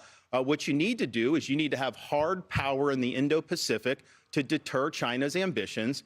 You need to take the economy, and we need to decouple from China. We're dependent on them for so many things. And then finally, we need to get serious about their influence in this country. They shouldn't be able to buy farmland anywhere. I can tell you this, I would not go to China and grovel in front of Xi like Gavin Newsom did. He says China's a partner on climate change. China's adding 2 new coal plants every year. China's laughing at us with what they're doing. So yes, they're the #1 threat we face, and we need to take it seriously, and Joe Biden is not doing that. This is just a reminder, I think it's a question some people are probably asking. I know Nikki Haley's campaign is asking, when are you going to drop out and at least give Nikki Haley a shot to take down Donald Trump in this nomination?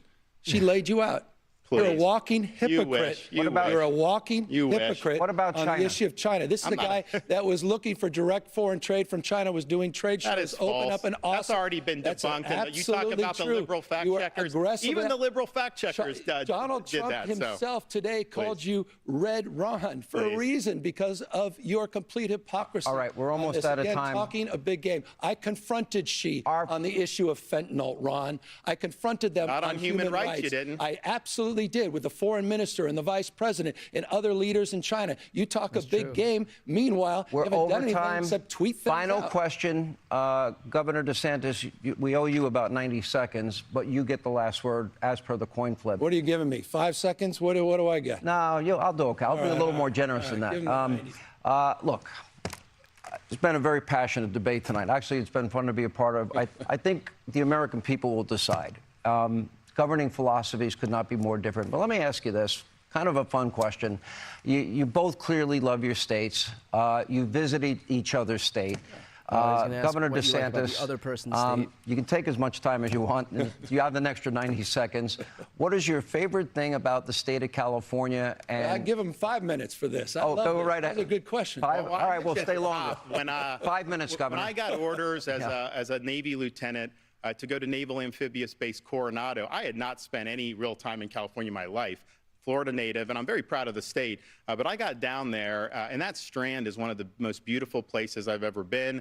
And then all up and down, just a tremendous coastline. I do believe California has more natural advantages than any state in the country, which is why when you have so many people leaving on net, that's hard to do. Like, people don't want to leave there because it really is such a beautiful area. And I'm proud of the military installations that are there. I'm proud of what the Navy's been able to do in conjunction with the state. It was really important duty. It really helped forge me as an individual and as an American. And so I'll always have very, very fond memories of that nice Strand down there in Southern California. I love that. I mean, what do you Reagan. No, what do you? I don't know what you love Reagan about used to California. call California Coast of Dreams. By the way, what do you love about Florida? What I love about your question is the comedy in the question. Meaning, you know what? We all want to be loved. We need to be loved. We all want to be protected, respected, and connected. I think there is a unity frame here. Okay. You said it well. I mean, Ron, I have no doubt Ron DeSantis loves this country. I love this country. It's not about red versus blue. It's red, white, and blue. The United States of America. And I think we're all better off, and we're all better off. And so I appreciate this conversation. I appreciate you, Ron, being a family man. You got 3 incredible kids. I appreciate your wife, your sacrifice, and I appreciate your military service. But I also appreciate we do have fundamental differences about the fate and future of this country. And that's why I'm going to be working so hard to get Joe Biden and Kamala Harris reelected in 2024. You couldn't resist. You had to go right back to 2024. All right, here's the last question. Would you do this again? Well, you know what? I hope we could do another half debating? hour. I got all night. Joe Biden should show up to a debate. That's why I want to I have another 20 minutes, and I've got a lot of questions. I'm happy to. You want to stay? Let's just do an extended hour. I'm happy to do it. Okay. Then this has been fun. I think it's been fun, and I think it's been more entertaining. I'm sorry to the guests that I've invited. I got to take a break, though, in the meantime. We've got to pay some bills. It's not a cheap set we built for y'all. I hope you like it. Courtesy of your favorite channel, Fox News, and you do admit you watch often. We'll take a break. They've agreed to stay. Well, that's, I guess, a debate on the fly. We'll continue on the other side and later have live post-debate coverage. We are in Alpharetta, Georgia, the great red state, blue state debate as we continue. Oh, man. All right. Well, I guess we have 20 more minutes of this debate here. So I don't know. I think that was supposed to be like facetious, but I guess we're just going on forever, and I'll just sit here and it'll be fine, just fine. So that's some good news. I'll eat tomorrow, I think. So let's see. I can't even remember what a lot of it just gets, like recycled in terms of Ron DeSantis just ultimately going back to this idea that everybody is fleeing California and moving to Florida. I had people in the chat ask me if the stream had started over because Ron DeSantis had immediately pivoted back to his initial opening statement there, and I think it's just like these like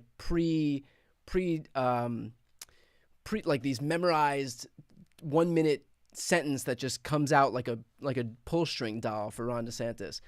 So we have about I believe 20 minutes left in this debate. Again, they've covered pretty much everything. I'm sure that Sean Hannity will be very fair and equitable in his remaining topics, which means that we are almost certain to see questions on immigration or trans kids or whatever Fox News fever dream lines of questioning he pulls up.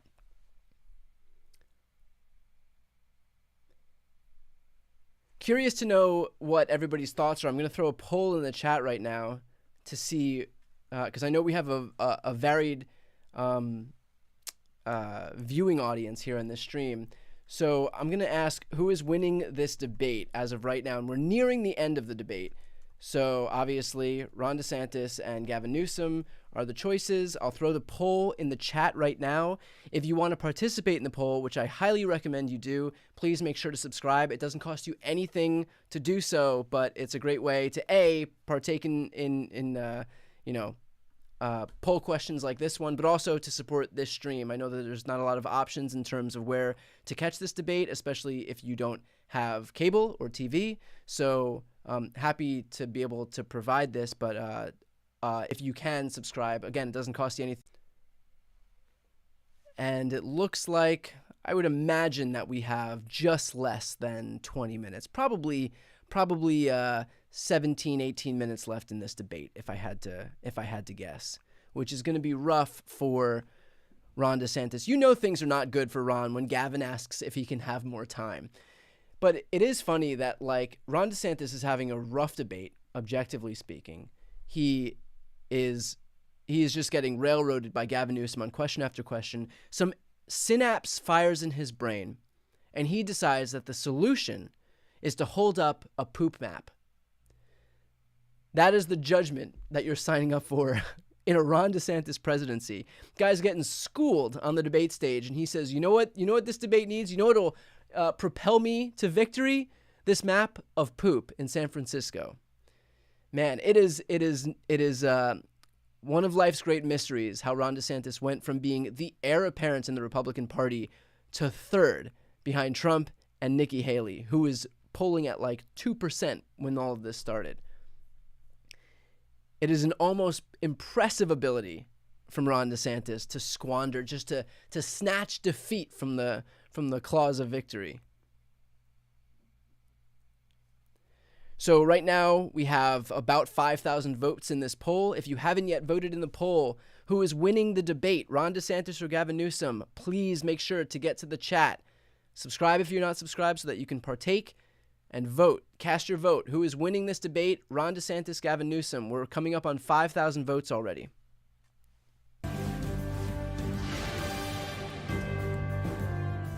All right, welcome back to Hannity, our red state, blue state debate. By mutual agreement, both candidates had other commitments, and they realized afterwards they couldn't stay longer, but we appreciate them all being here tonight. Okay? So what did you go. think about it? Was there a winner, loser, winners, losers? You get to react. Anyway, here joining us, co-host of The Five and former...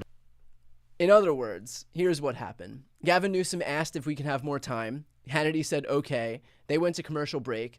Ron DeSantis said, ain't gonna happen. I've had enough. He called mercy, and now here we are, back to the Fox News panel. So a rough debate overall for Ron DeSantis that, again, culminated into a moment where Ron DeSantis found himself standing on that debate stage, holding up a poop map of San Francisco. If you needed one moment to fully exemplify what happened on that debate stage tonight in Georgia, I would probably say that that's it. That he got to the point where he needs to hold up a poop map to try to win this debate. So a rough debate overall. I mean, we saw the usual talking points buttressed by Hannity about hostility towards trans Americans, about the economy, about abortion, about EVs and the climate action by this administration and the Democratic Party. Overall, Gavin Newsom, was able to cite a number of facts, including the Third Way study that showed that the murder rate is higher in red states than it is in blue states. There was no rebuttal to that. Ron DeSantis brought up some idea about infanticide, post-birth abortion, that Democrats are just casually, willy-nilly getting abortions after the 9th month.